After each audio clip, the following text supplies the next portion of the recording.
Hello and welcome to Travels Through Time. In each episode of this podcast, we invite a special guest to take us on a tailored tour of the past. Travels Through Time is brought to you in partnership with History Today, Britain's best-loved serious history magazine. You can read articles relating to this podcast and more about our guests at historytoday.com/travels. There is also a special subscription offer for Travels Through Time listeners. 3 issues for just £1 each.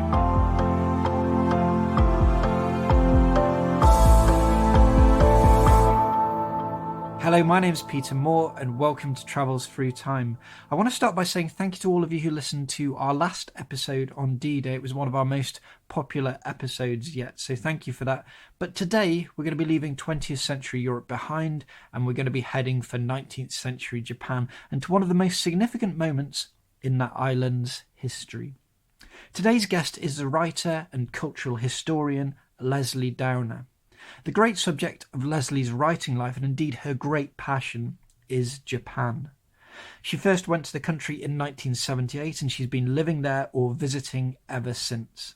She spent 6 months living among the geisha for her book Geisha, The Secret History of a Vanishing World, and her book On the Narrow Road to the Deep North was shortlisted for the Thomas Cook Travel Book of the Year award. More recently, Lesley has turned to fiction with her Shogun quartet of novels. These chart the most dramatic period in Japanese history. That's the mid-19th century world, a time of civil war and of encounter with the West. I met with Lesley the other day in Notting Hill. I hope you enjoy our conversation. Welcome to Travels Through Time, Lesley. Thank you. Okay, so let's start off with a general question, but one which is really important for me to ask. What is it that drew you towards Japanese history, or Japan in general in the first place? Well, I arrived in Japan when I was pretty young, for no particular reason, settled in, spent about 2 years living there, and just got very, very caught up in all aspects of Japanese culture. And one of the first things I did was read the Penguin Anthology of Japanese literature from cover to cover, from sort of the tale of Genji up to modern day literature, and was entirely gripped by Japanese literature.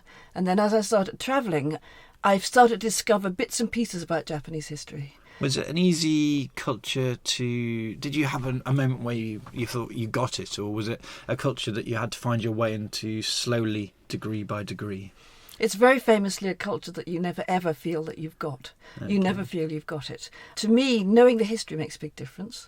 Knowing the language makes a big difference. I'd like to spend as much time as I can with Japanese, not with foreigners when I'm in Japan. And the language, the body language and so on help you to get inside the culture, I think. And of course you learnt Japanese, the language as well, that's right, yeah?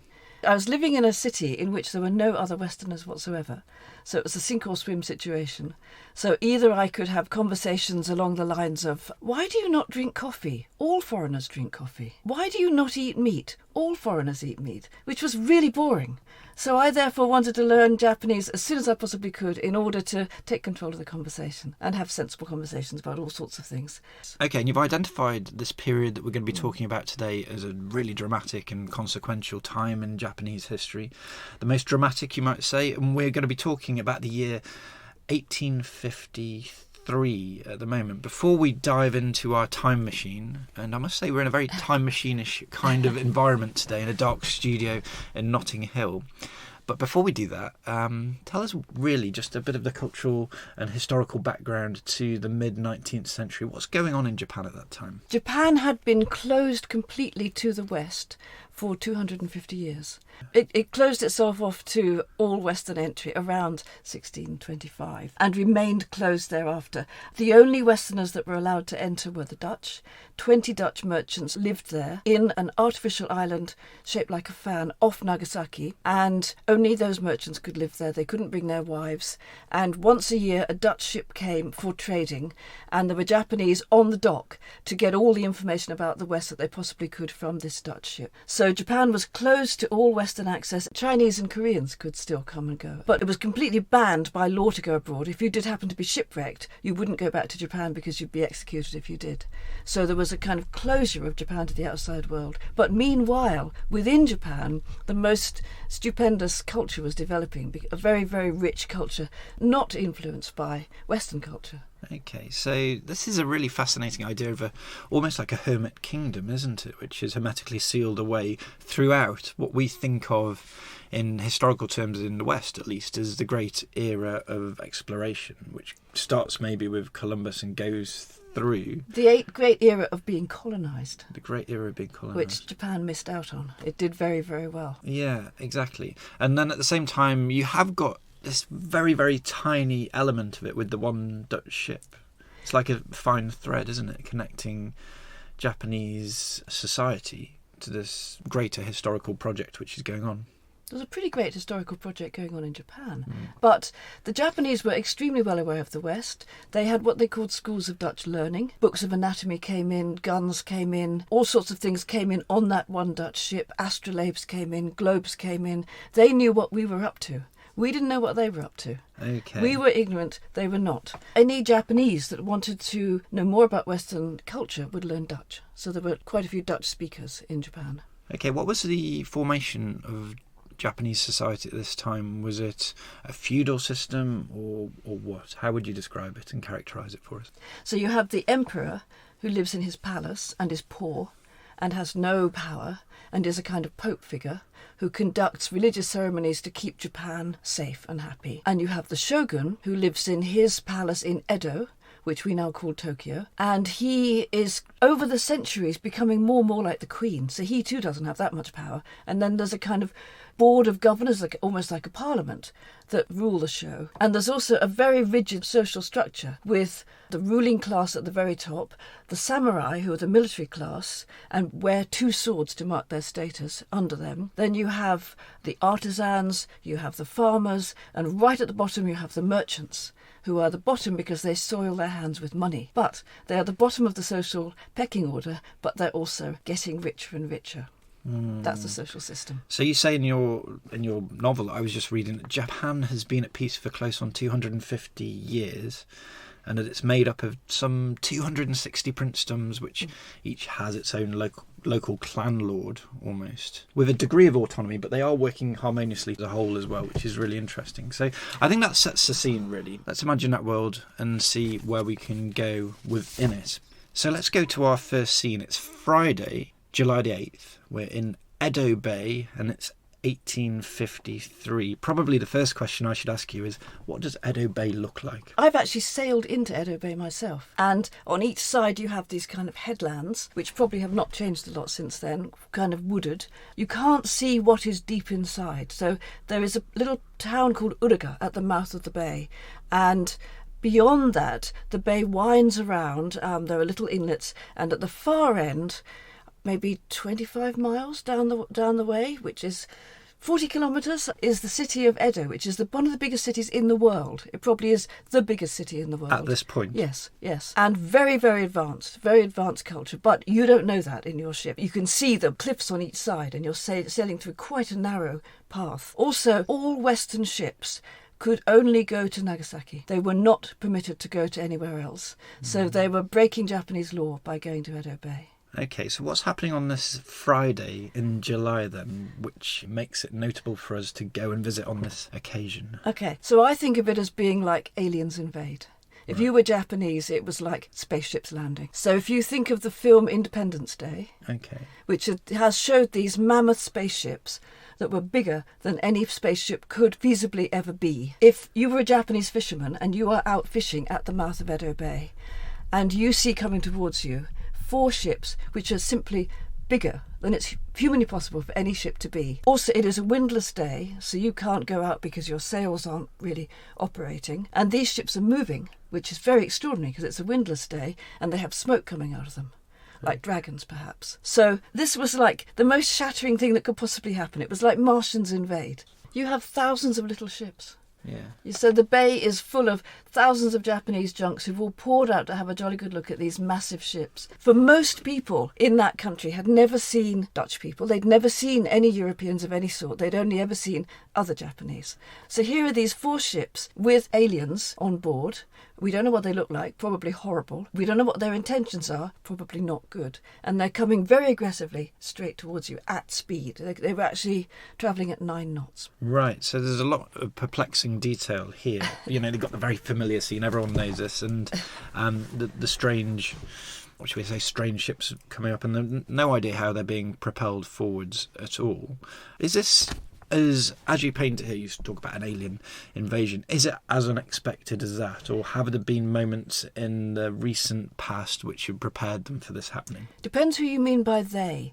If it's the fishermen who are out fishing, it's completely unexpected. They then immediately sent warnings back to Edo, back to the government. The government were more aware that this might happen. They didn't want it to happen, but they thought it might happen. There had been other ships that had turned up over the last 40-odd years. There was an American called Commander Biddle, who had turned up in the 1840s. He had actually got as far as these ships did, and he had allowed Japanese to get on board his ship. I think he then got into a little boat himself, and a samurai pushed him over, which made him look very ridiculous in the eyes of the Japanese. So the Americans were very determined that this shouldn't happen again. There'd also been a British ship further back called the Phaeton, which had arrived in Nagasaki in 1808, flying the Dutch flag, trying to fool the Japanese. You can't fool the Japanese. When Napoleon had actually conquered Holland. So the British ship also tried to do that. The British also kidnapped some of the Dutch merchants when they arrived in their ship, the Phaeton. They also, I think, set that little Dutch colony on fire, but they got sent on their way. So there's a few features of this which are different to what's happened before, though, aren't there? Because you were talking about it being the British, and I suppose at this point, as you mentioned earlier on, there were connections with China and Korea, and so there must have been some information passed about what the British had done in China over the past 20 years. Not just information, the Japanese knew exactly all about the Opium War. They knew about the Opium War. They knew about the taking of Hong Kong. They knew about the devastation that the British were wreaking in China, and they didn't want that to happen to them. So that's one of the interesting features here, that these are not British ships, are they? There's a reason for that. Okay. It's the Crimean War. The Crimean War is about to start, which is the British and the French versus the Russians. And these are 3 major players, and they are out of circulation because they're fighting each other in the Crimea. Meanwhile, President Millard Fillmore, who's the President of America, has decided about 2 years earlier that he wants to open Japan, for want of a better word. And he commissions Commodore Perry to go off to Japan with 2 missions only. Commodore Perry's missions are, 1, to allow American whaling ships to go into Japanese harbours and get coal, and number 2, when Americans are cast away on Japanese shores, that they should be well treated. So that is his mission. That's it. The reason for the whole thing was whaling. The American whalers needed to put up somewhere and recoal. Yeah. So whaling was huge. It was just after Moby Dick had been written. People were, lighting their homes with whale oil in America. They were using whale oil in their machinery. Their corsets were stiffened with baleen, which is and the sort presumably of whale bone. Among the whalers themselves, there would have been some contact between the Japanese and the American ships out in maybe the Pacific or something else. Not before. too much, because the Japanese would be in trouble. But then the second feature, which is striking, so it's the Americans, it's not the British. We can talk in a moment about how much the Japanese would know about the Americans as well. It's the fact that we're just changing, in a technological sense, from the age of sail into the age of steam. And was this a completely new technology for the Japanese as far as they were concerned, or again something that they knew well about? It depends again who you were. There was a daimyo who I write about in my novel called Shimazu Nariakira, who lived way down in the south of Japan. The daimyo were clan lords, 260 of them, ruling the 260 princedoms under the overall control of the shogun's government in Edo. But the further you were from Edo, the more you could get away with stuff. And Shimazu Nariakira, he spoke Dutch, he kept a diary in Dutch, he was very interested in all foreign goings-ons, and he had a secret shipbuilding yard where he was secretly building ships, steam, I'm sure he knew about steam, he also knew about ironclads. So people who were curious and informed would know about that sort of thing, yes. But the fishermen maybe not so much. Fishermen wouldn't know anything, they're just fishermen. They were busy being fishermen. Except there was one fisherman called John Mangido was his later name, but He had been shipwrecked 10 years earlier, and he'd been rescued by an American, taken off to Boston, brought up, he was a kid, brought up speaking American as well as Japanese. And he was on board Perry's ship to be an interpreter. He was also scared because, was he going to get his head cut off when he got back to Japan? Because any Japanese who'd been abroad was supposedly liable to be executed. So this really connects us to a bigger history of encounter, doesn't it? Especially in the Pacific. And I know from writing about Cook's voyages a century earlier that you do get these incredibly vivid accounts of what people saw, and it's often been passed through oral histories, and there's descriptions of floating clouds and all the rest of it. Is there much historical documentation from the Japanese side of what happened on that day? Oh, yes. Yeah. Goodness me, yes. The Japanese public was very well informed. There were lots of what were called kauraban, if you like, tabloid newspapers, which had drawings by woodblock print artists and lots of writing. Japanese were very curious about Western stuff. They were curious about the Dutch. And on the very first Japanese boats that came out to greet these 4 American ships, there were a whole lot of artists. And they were busy doing drawings to get back and get them published ASAP, so that the Japanese public would know what was going on. So there are lots of drawings of ships. Also, like the sun, the job of the kauraban was to get lots and lots of readers.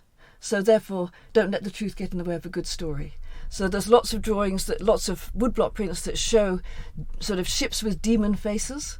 Another thing is that Perry himself stayed hidden in his cabin, which is a whole different matter, because basically he was sure that the way to deal with the Japanese was on the basis of rank, and that he would only talk to a very high-ranking person, so he was not visibly seen for 7 or 8 days.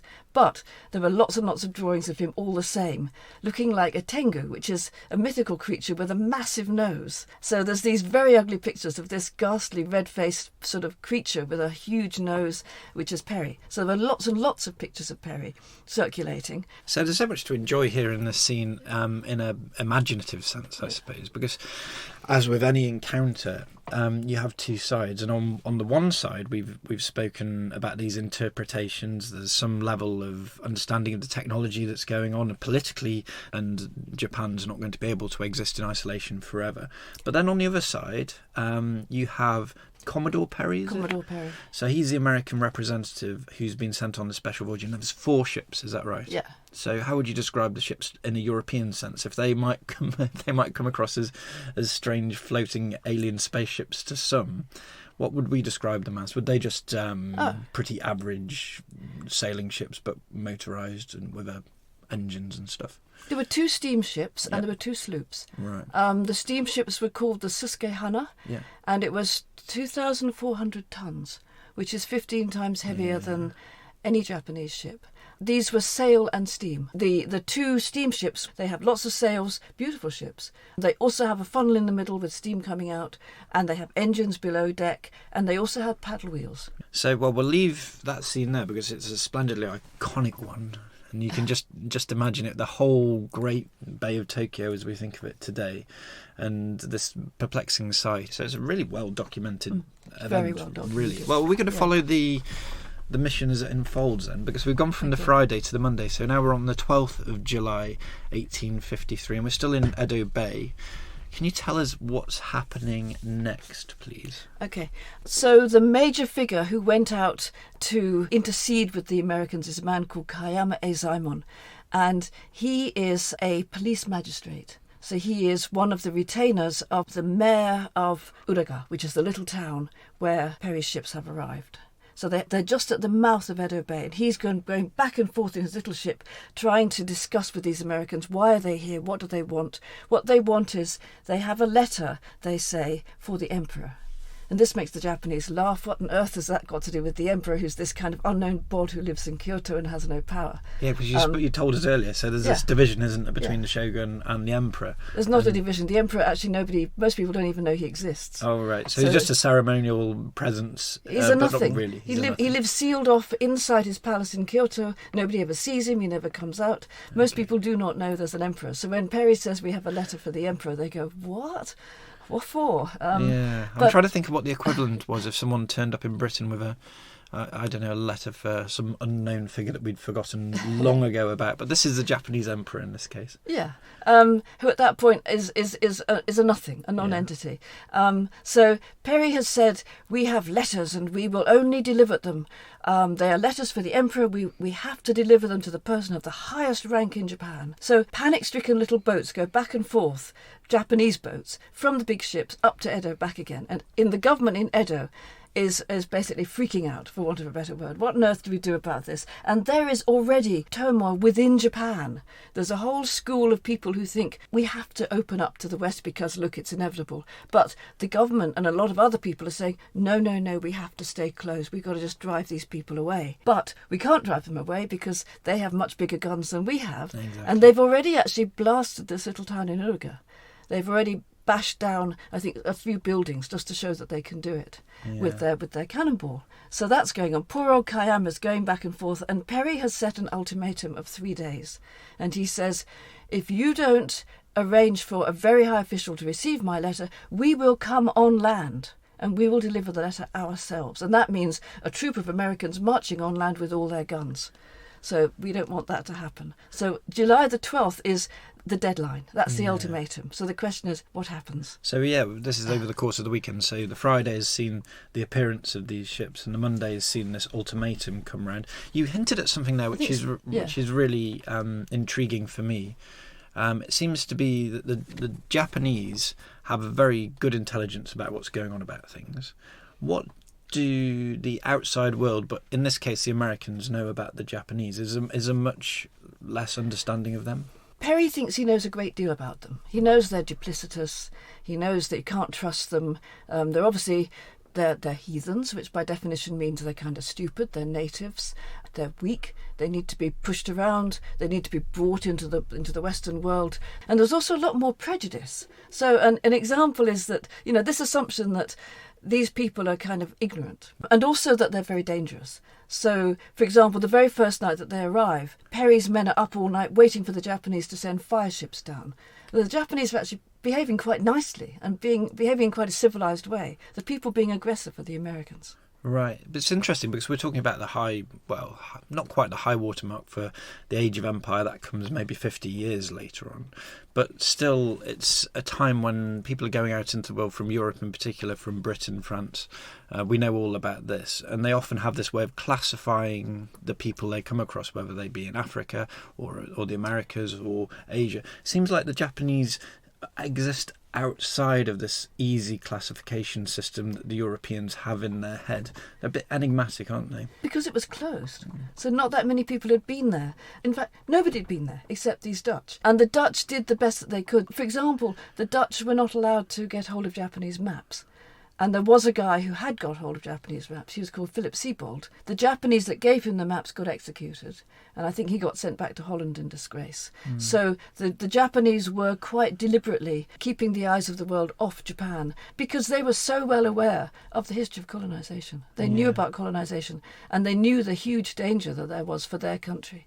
So what is the moment when we get a representative going aboard one of Perry's ships? Do we know when that happened? Oh, yes, we do. We know, yes. That was on the first day. That was on the first day? Yes. Kayame Zaimon had gone out there, and as I said to you, he was the police magistrate for the Bugyo, which is the mayor, if you like, of Uruga.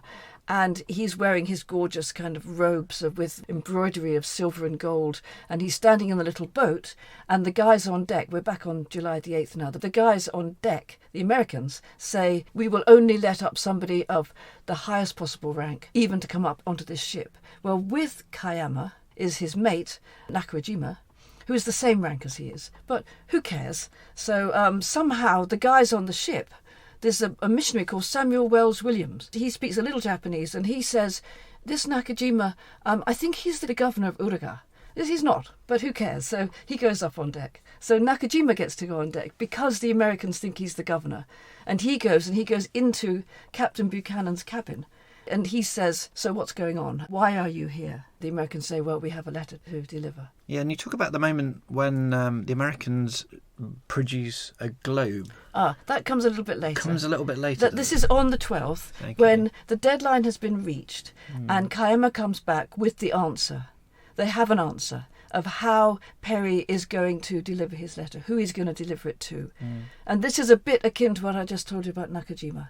There was a bloke called Toda Izu, and he actually is the governor of Uraga. So he's the governor of this little tiny town. It's like being the mayor of Margate or something. That's what he is. But the government in Edo, none of those big, powerful guys want to have anything to do with it. It's not going to be good for them to come into contact with the Americans. So they say to Toda, OK, we will say you are the Prince of Izu. Is that OK? And Toda thinks this is hilarious. Sure, I'm the Prince of Izu, whatever. Izu is like... So that's like progressing from being, the mayor of Margate to being sort of Prince of East Anglia or something. Prince of Wales. Prince of Wales, maybe. Let's do that one for Donald Trump. Prince of Wales. Prince of Wales. So, so Toda, struts along looking very grand. We haven't come to Toda's moment of glory yet, but Kayama goes down and says, we have the man, we have the Prince of Izu, he is of incredibly high rank, as high as Commodore Perry.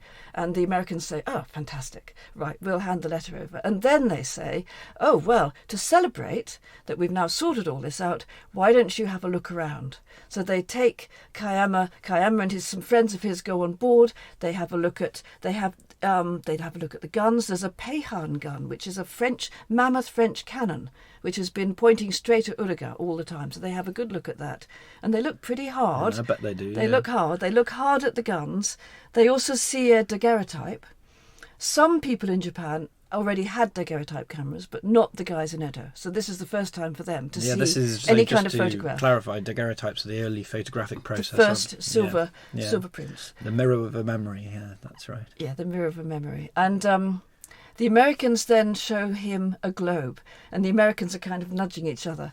He's going to be really surprised. He doesn't even know the Earth is round. He won't know what this is. And Kayama goes, so what's the big deal? I mean, OK, this is a globe. This is where you're from, right? This is New York, right? This is Washington, OK? Now, down here in Panama, I gather you're building a railway. How's it doing?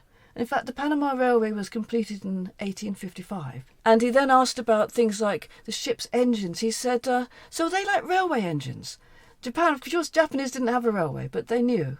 So the Americans said to each other, wow, we were pretty impressed, somebody wrote, with the extent of his scientific and geographic knowledge. So really what we've got here, I suppose, is a bit of a seesaw in a narrative, because when, as you described, the Friday and there's these ships that come in, there's great impressive spectacle that we've imagined, and then you've got a real tilt in the understanding, because I suppose the idea that the Japanese would be ignorant and awed and ready to give in to whatever demand, but then they find that there's an awful amount of knowledge and intelligence in this place, which is disarming for them. So the power in a way is shifted from one side to another in a very subtle way. But I suppose one of the things that would be attractive about being there at this scene at this time is that there's a kind of slight comic air to it, isn't it?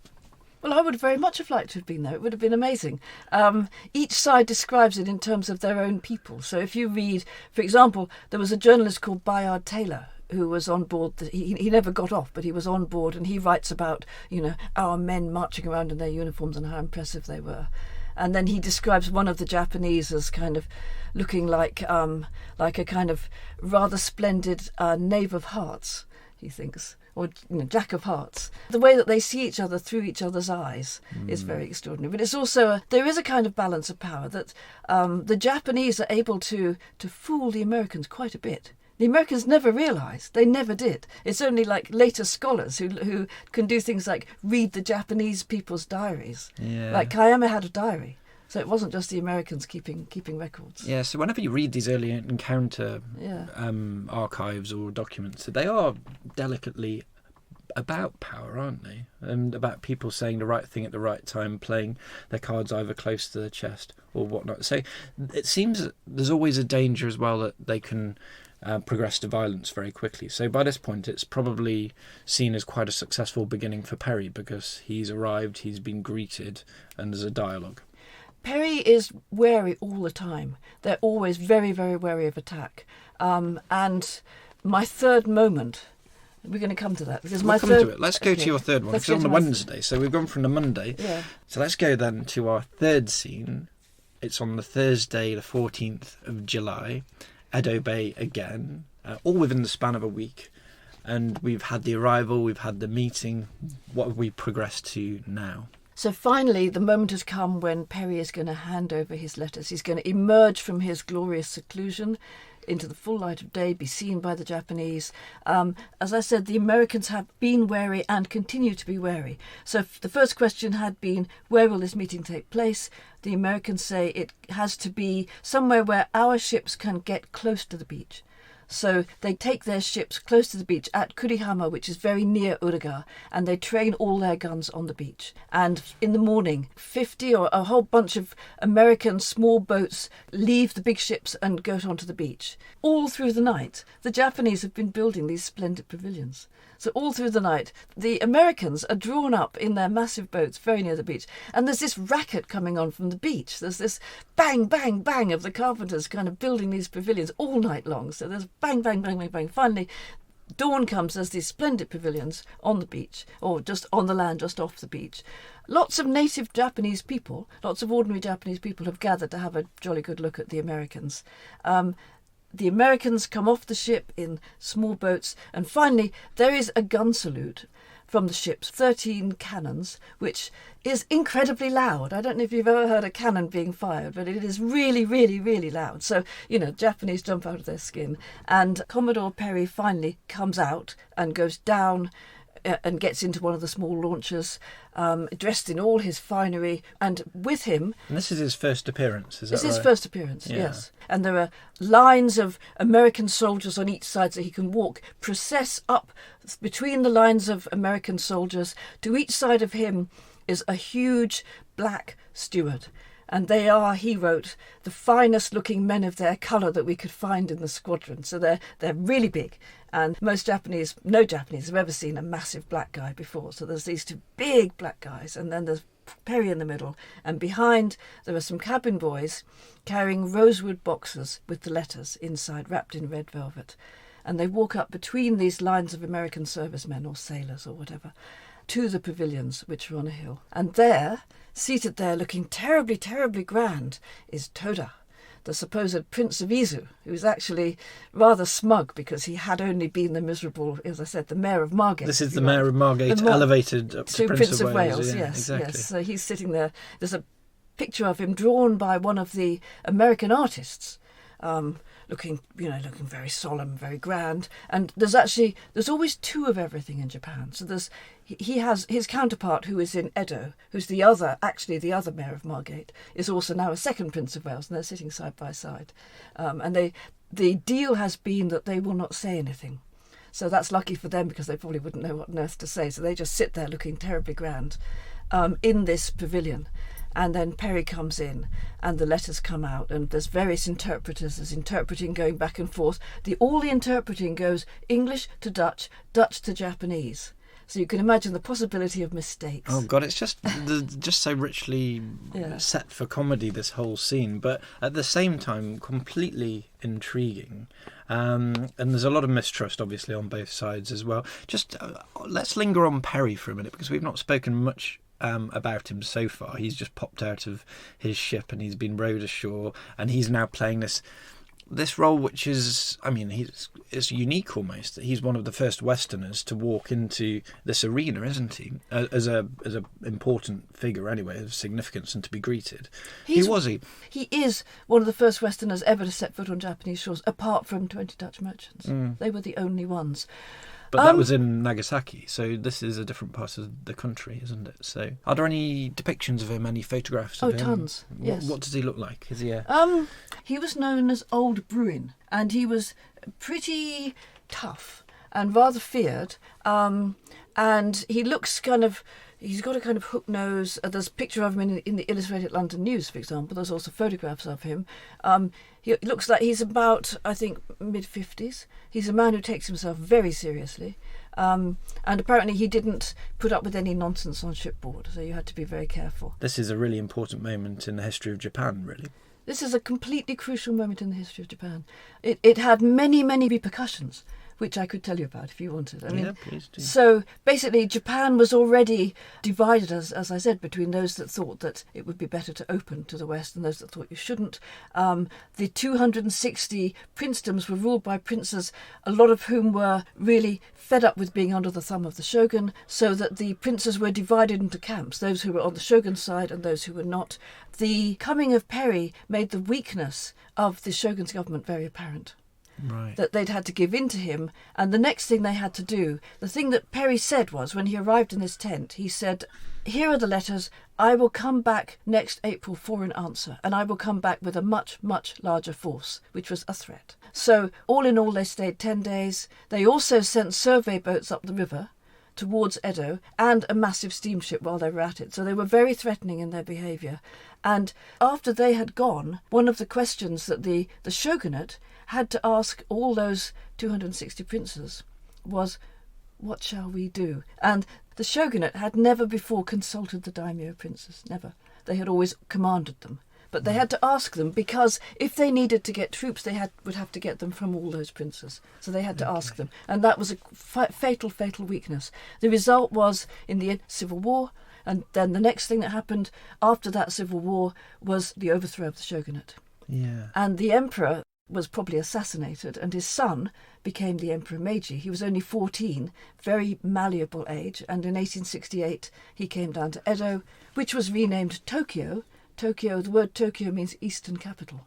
Right, so what we've got here is all these things concertinaing out from the arrival of these ships, really. And if we think about those scenes, what you've given us is a 3-act story, isn't it, really? You've got the arrival, you've got the moment of contact, and then you've got this great ceremonial event at the end. So if we want to linger, we want to stand by in the pavilion for a moment to see the Mayor of Margate in as we can keep calling him, meeting Commodore Perry. This was a meeting that went well. So Perry said something like, Here are the letters from the President of the United States to your Emperor, and here is also a letter from me. And there were 2 letters, the one from President Millard Fillmore saying that could you please open your ports, certain ports, to American whaling ships. They fairly stayed apart, but from time to time Americans whalers had actually been shipwrecked. There were quite a few people who were recorded as having been shipwrecked, usually in Hokkaido, which is where there were lots of fish, and they would get scooped up and sent down to prison in Nagasaki and sent home pretty quickly. So the other part of President Millard Fillmore's request was, please treat you American castaways well. And then there was another thing from Perry. Perry's own commission was to open Japan to trade and amity.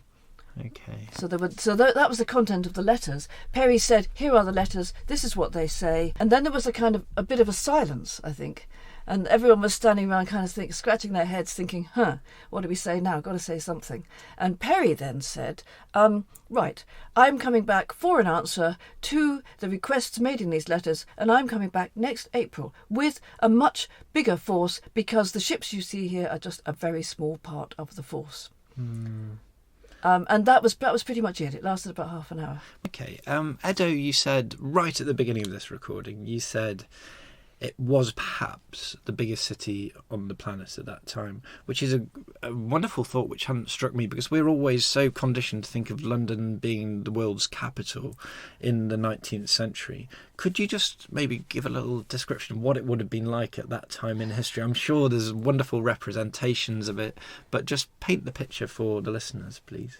It was the Venice of the East. Europeans that got there in those early days said it was the most beautiful place they'd ever seen. It was full of canals. There was no wheeled transport except for goods. People either went by canal, or they went on foot, or they went by palanquin. It was full of quite low wooden houses, and then in the middle was the Shogun's Palace, which was this kind of enormous moated area with many, many buildings. There were rings of moats around the outside. So there was a lot of water, a lot of willow trees. There was the high city, which was around the Shogun's Palace, which was where 260 princes had palaces. All those 260 princes were constrained to travel up from their domain every other year and pay homage to the shogun. If you were a very rich prince, you had 3 palaces. You had an upper, a middle, and a lower palace in Edo. These were glorious palaces, all with beautiful lacquerware, with lots of gold. And then to the east, there was the Low City where the merchants lived, which was like a rabbit warren of lots and lots of streets, each with a small harem or bigger harem, depending on what kind of a bloke you were. And they also had laws prohibiting them, because they were low class, from wearing fancy robes. So what they did was they wore rather drab robes with like a gold lining, so that you could just toss it open for a moment and everyone would know what a rich bloke you were. Okay. So that was the Low City.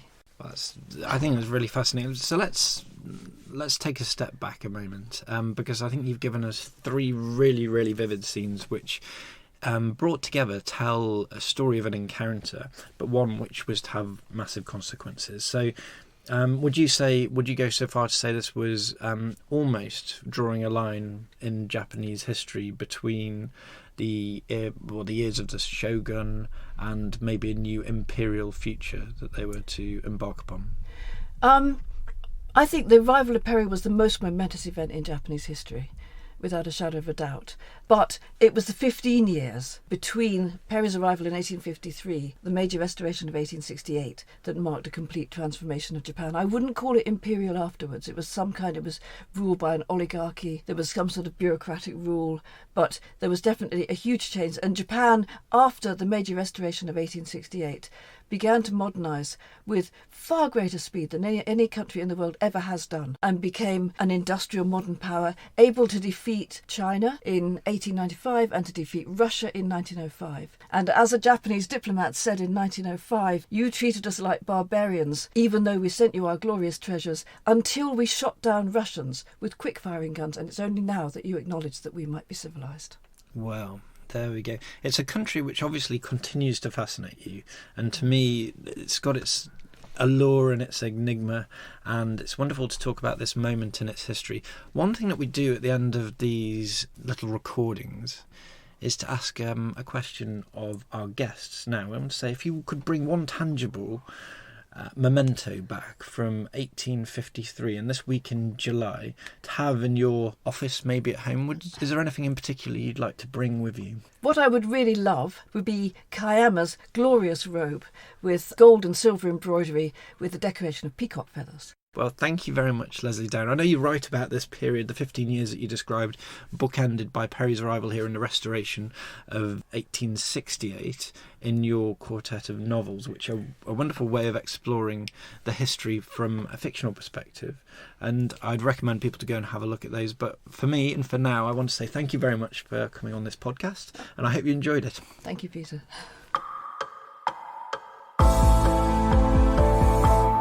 Well, that was me talking to Lesley Downer about the Perry expedition of 1853 just the other day. It's a fascinating era of history, and if you feel like you'd like to spend a bit more time in mid-19th century Japan, a bit more time with Lesley indeed, you can of course buy her Shogun quartet of novels that I mentioned right at the beginning, which take you through the whole 15 years of turbulence in the middle of the century in Japan. If you'd like to find out more about this time from History Today, then of course you can explore the additional content that's on the History Today website. There you'll find articles written by experts over the past 60 years from their archive. We're going to be back in a fortnight's time with another episode. That's with Professor Mary Fulbrook, who's just won the Wolfson History Prize, one of the most important and prestigious prizes in Britain, for her book about the Holocaust. We'll be talking about that next time, but that's it. Thank you very much for listening.